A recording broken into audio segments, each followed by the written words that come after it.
How I forget him but recovered from that. It's been 10 years since I went no contact with my first serious relationship.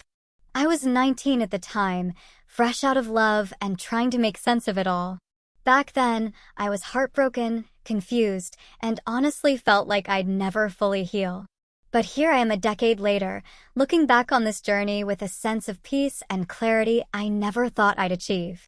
I wanted to share what I've learned and how I let go for anyone who's in the thick of it right now. 1.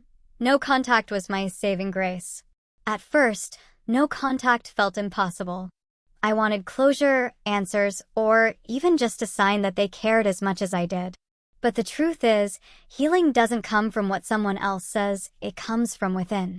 No contact gave me the space to reflect, feel, and ultimately grow without reopening old wounds. 2. Time really does heal, if you let it. The saying felt cliché at first, but it's true.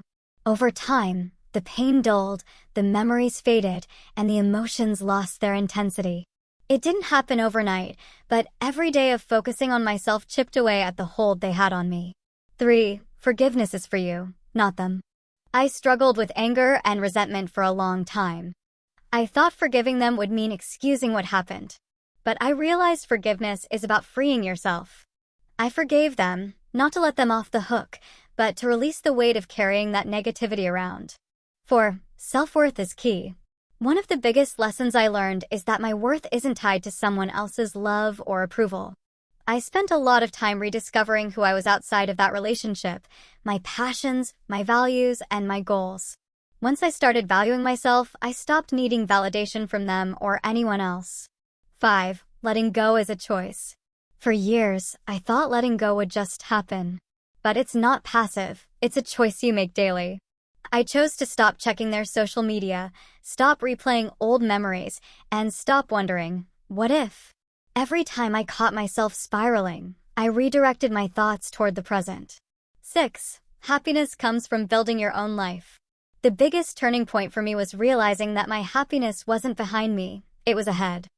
I built a life I'm proud of, pursuing my passions, strengthening friendships, and creating goals that excited me.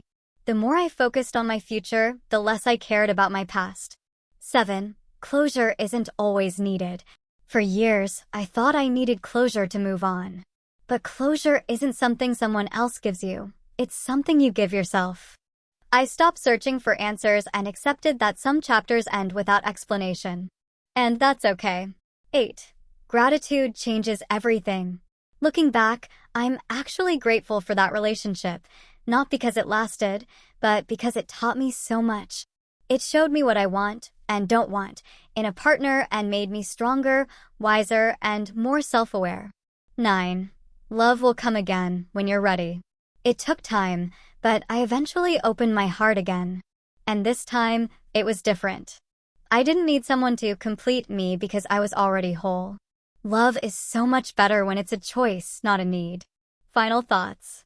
Letting go isn't easy, and healing isn't linear. Some days are harder than others, and that's okay. But I'm living proof that with time, effort, and self-compassion, you can move forward. You can find peace. And you can build a life so fulfilling that your past feels like just a small piece of the journey. To anyone struggling right now, it gets better. Keep going. You've got this.